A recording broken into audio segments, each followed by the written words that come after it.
As young as age 6, Geronimo learned to hunt. He would have spent hours crawling along the ground, sneaking up on prey, catching birds with his bare hands. When he made his first kill, he swallowed the animal's heart raw and whole to ensure a life of success on the chase. Young kids grow up dodging arrows, dodging rocks. They were taught to use the bow and arrow very early. They were taught to run and run and run as young ones. And then as they grew older, they depended on this. No one is your friend, Geronimo was told, but your legs. Your legs are your friends. There was always danger. There was always that fear that just around the corner, somebody would be coming across it to take your life. Surrounded by their traditional enemies, the Utes, the Comanches, the Navajos. The Apache numbered just 8,000 people, split into many tribes. A lot of people think that Apaches are just one tribe, but they are a group of nations, the separate people with their own history and their own culture and their own territory. The Chiricahua Apaches, which are my people, and we had 4 different groups, 4 bands within that tribe. We had the Cheyenne, who are the Warm Springs Apaches. We had the Chukonin, who lived around the Chiricahua Mountains. There were the Netanai, the band that lived mostly in Mexico. Geronimo belonged to the smallest band within the Chiricahua tribe, the Bedonkohe.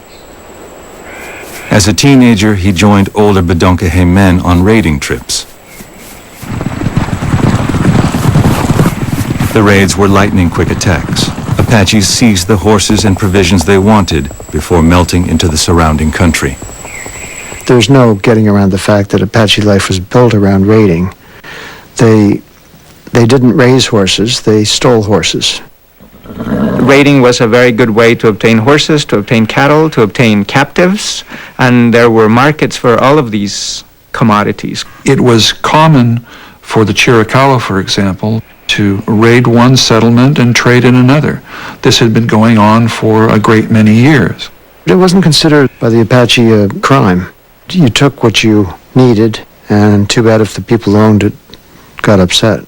People looked at the needs of their people, their group of people, and so, hey, we need food, we need ammunition, we need some cattle. And so the raids were planned. Raiding had been a way of life for the Apaches and their Indian neighbors for generations. But Mexicans living on or near Apache land found it intolerable. In response to the constant theft of property, the Mexican government passed laws offering cash payments for Apache scalps.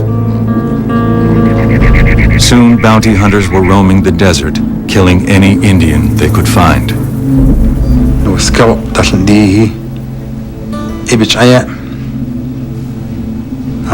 Ndela na delsekyo. Be tsagahi scalpi. $25 in lile. Istanehi $50. In Dehi, they get out there warriors, $100. In spite of the bounty hunters, the Apaches continued raiding.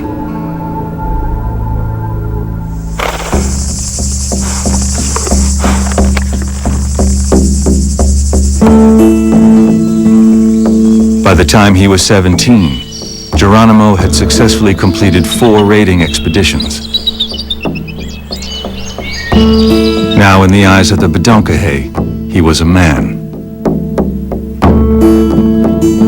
Old enough to join the hunt and choose a wife. He fell hard for a slender young girl named Alope. I think Alope was, to use a kind of corny Americanism, the love of his life.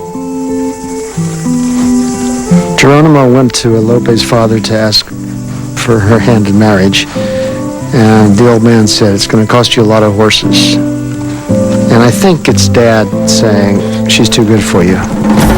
Geronimo disappeared. When he returned several days later, he led a long string of horses. This, Geronimo later explained, was all the marriage ceremony necessary in our tribe. Within a few years, Alope and Geronimo had 3 children. As their young ones grew, the couple celebrated each stage of their lives with age-old rituals. When the baby is born, there's a small ceremony for the cradle. And then later on, when they start walking, there's another small ceremony for that. Like most Apache women, Alope pierced her baby's ears to make her children grow faster and bathed them in water steeped with wildflowers to make their skin strong. And just as their parents had done, Alope and Geronimo taught their children to sing prayers to Yusen, the Creator, for health, strength, and wisdom.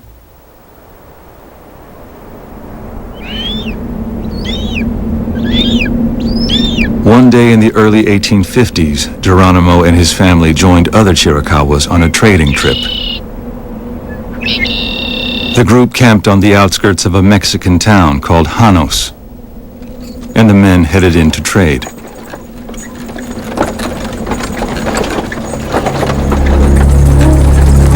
On the way back, the Chiricahuas met distraught members of their band. Mexican soldiers had ransacked their camp, the women cried, stealing their ponies and supplies, leaving their wickiups in ruins. The Apaches scattered. That night, Geronimo slipped back into the camp. There he discovered the bodies of his mother, his wife, and his 3 small children, lying in pools of blood.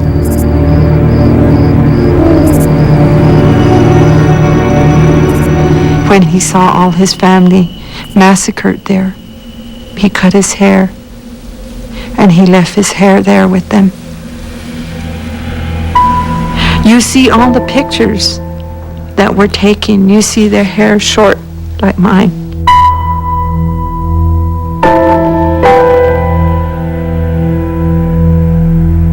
That was a sign of mourning that they lost someone.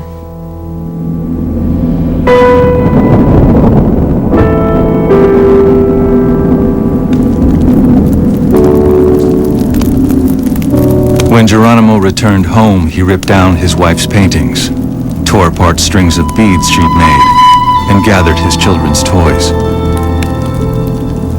And just as Apaches had done for generations when loved ones died, he set everything his wife and children had owned on fire. Geronimo's attitude changed after his mother was killed, after his wife was killed, after his children was killed. And so that created an attitude towards the non-Indians. It just changed him completely and totally. Maybe it wasn't a wise thing to deal with things like that, but he wanted revenge. Your wife's dead, your kids are dead, your mother's dead. That's your life. Taken away from you in an instant. We didn't want to make you go kill everybody.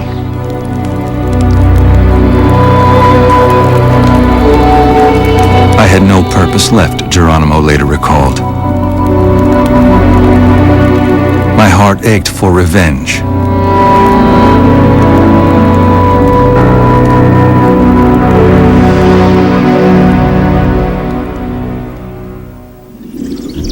Power is everywhere. It lives in everything. It might be known through a word or come in the shape of an animal. We all have power, but some tap into different rooms. Power speaks to those who listen.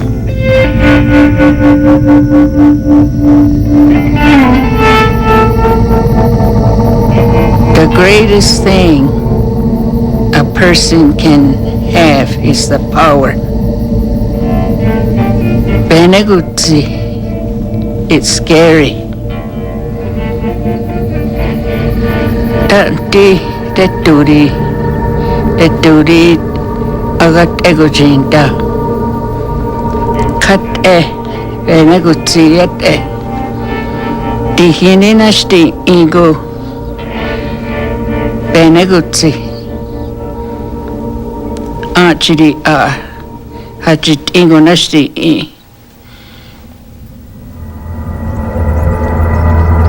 Not long after the vicious murder of his family, a despondent Geronimo ventured deep into Chiricahua country. Alone, he buried his head in his hands and began to cry. Suddenly, he was startled by a voice. "No gun will ever kill you," it said. "I will take the bullets from the guns of the Mexicans, and I will guide your arrows."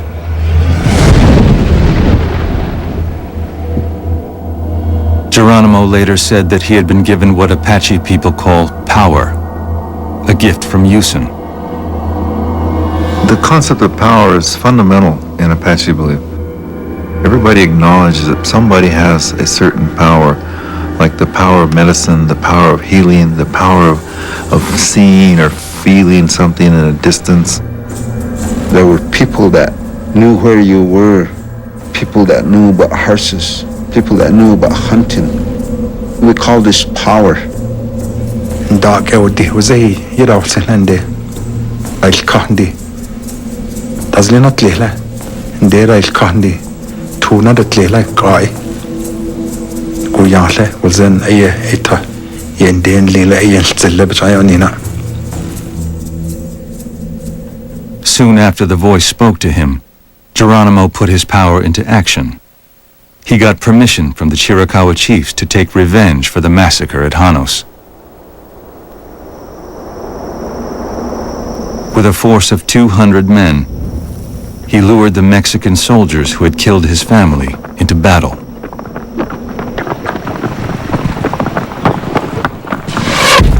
Leading the charge through a hail of bullets, Geronimo whirled and dodged, killing with his knife when his arrows ran out. So he's dashing back and forth, running this zigzag pattern, and obviously scaring the daylights out of the Mexicans. They have never run into an antagonist quite like this guy. I don't care what you put up against him. He'll come after you. That's the kind of fighter he was. He was a true-blooded Chiricahua fighter. And he said he wasn't scared of bullets. That I heard from my grandpa. Geronimo and his men decimated the enemy.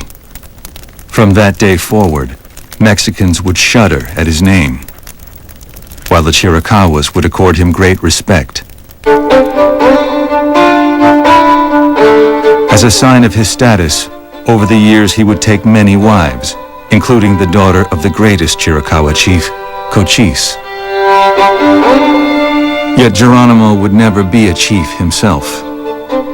For the Apaches, he was too impulsive, too fretful, too vengeful. We had many people in our tribe who had the characteristics appropriate for being a chief, who were well respected and who were known for making careful decisions for the well-being of the people.